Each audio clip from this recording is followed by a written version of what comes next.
we're kind of move on now to the point of the article, and it was an outdoor life, and it was the bow hunter's role in conservation is increasing. So we're seeing the role that bow hunters are playing helping whitetails, which is good all around.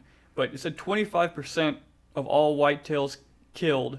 I was going to have you guess that, but I just told you. So now you don't even have to.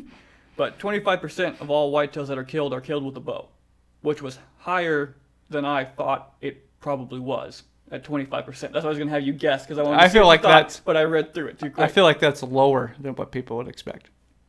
Because everybody's always bashing on gun hunters, yet they end up killing more of the deer and doing more for conservation. So bow hunters, you know, and all hunters do claim to be about conservation, and we all are to some degree, but really the majority of that conservation is coming from gun hunters.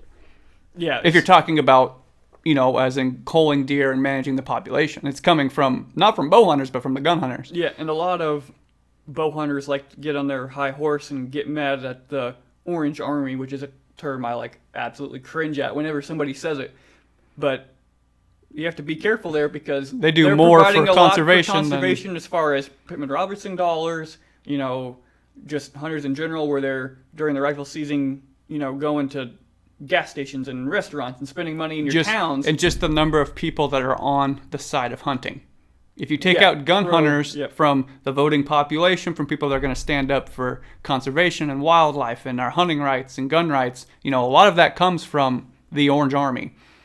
Yeah, and there was one thing too that it gets better as far as bow hunting numbers is some states had over 40% of their harvest come from bow hunters, and I thought that was really high. That is. That 40% came of the total deer harvest in their state came from bow hunters, and I thought that was But say crazy. what states? Yeah, I got what states. I was gonna have you guess what part of the country had that over 40%. What part of the country had that many bow hunters harvesting deer? I'm between going to a state that has a lot of hunters, but I don't think it's that. I want to say it's Western, where most of the people going out west are hunting with a bow instead of a gun. Because if it's like Michigan or something, there's a lot of gun hunters there. So I feel like theirs comes from that. So I'm going to something out west. So Wyoming.